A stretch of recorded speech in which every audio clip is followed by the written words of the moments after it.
ইতিহাসে প্রাণঘাতী দুর্যোগের মুখোমুখি যুক্তরাষ্ট্রের হাওয়াই দ্বীপপুঞ্জ। শনিবার পর্যন্ত মৃতের সংখ্যা বেড়ে ৮০ জনে দাঁড়িয়েছে।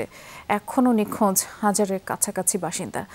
গভর্নরের আশঙ্কা সময়ের সাথে নিহতের এই তালিকা বাড়বে এবং দুর্গত এলাকায় ঢোকার গ্রিন সিগন্যাল দিলেও জারি করা হয়েছে রাত্রিকালীন কারফিউ। দাবানলের ৪ দিন পর মাওই দ্বীপবাসীকে দুর্গত এলাকায় ঢোকার সবুজ সংকেত দিল প্রশাসন। শর্ত ঘরবাড়ির অবস্থা দেখে প্রয়োজনীয় মালামাল উদ্ধারের পর ফিরতে হবে আশ্রয় শিবিরে, কারণ রাত ১০টা থেকে ভোর ৬টা পর্যন্ত জারি থাকবে কারফিউ। দাবানলের পর প্রথমবার নিজ এলাকায় ফিরলাম। আমাদের বাড়ি পুড়ে ছাই, বিদ্যুৎ, মোবাইল ফোন, ওয়াইফাই লাইন বিচ্ছিন্ন। গাড়ির রেডিও ছিল যোগাযোগের একমাত্র মাধ্যম। পুড়ে সবকিছু ছারখার। বাসিন্দারা ঘরবাড়ি, গাড়ি, চাকরি, পরিবারের সদস্য, পোষ্য হারিয়েছেন আগুনের লেলিহান শিখায়। বহু মানুষ এখনো নিখোঁজ। হাওয়াইতে প্রাণ ফেরাতে ১-২ বছর সময় লাগবে।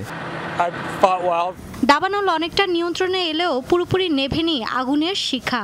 সময়ের সাথে বেরিয়ে আসছে ধ্বংসাবশেষের ভয়াল চিত্র। নিখোঁজদের মরদেহ উদ্ধার হচ্ছে, বাড়ছে প্রাণহানি। হাওয়াইয়ের বহু জায়গায় জ্বলছে আগুন। আসার বিষয় হলো কেন্দ্রীয় সরকার দুর্যোগ পরিস্থিতি ঘোষণার ৬ ঘন্টার মধ্যে আসছে ত্রাণ। এছাড়া জেফ বেজোসের মতো ধনকুবেরদের গঠিত তহবিলে জমা পড়েছে $১০০ মিলিয়ন বেশি সহায়তা। কিন্তু সময়ের সাথে বাড়ছে প্রাণহানিও। আগামী দিনগুলোয় এই তালিকা আরও দীর্ঘ হবে। কেন্দ্রীয় সরকারের তরফ থেকে রাজ্যটিকে সর্বাত্মক সহায়তার আশ্বাস দেওয়া হয়েছে। আগামী ৫ দিন অন্তত ৫,০০০ মানুষকে খাদ্য, সুপেয় পানি, ওষুধের মতো ত্রাণ পাঠিয়েছে বাইডেন প্রশাসন।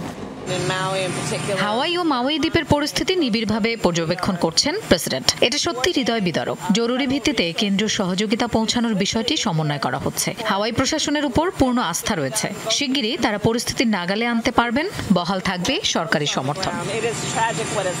মঙ্গলবার সূত্রপাত ঘটা দাবানলে ঐতিহাসিক শহর লাহাইনার ৮৫% এলাকা ভস্মীভূত। সরকারি হিসাবে পুড়ে ছাই হয়ে গেছে ১৭০০-র বেশি ঘরবাড়ি ও স্থাপনা। জরুরি সেবাও বিঘ্নিত, যা দ্বীপপুঞ্জের ৬ দশকের ইতিহাসে সবচেয়ে বড় দুর্যোগ। মৌলি ইসলাম, যমুনা নিউজ। সিলন ফ্যামিলি ব্লেন্ডের কড়ালিকার আর সতেজ স্বাদের পারফেক্ট ব্লেন্ডে স্বপ্নেরা মেলুক টানা।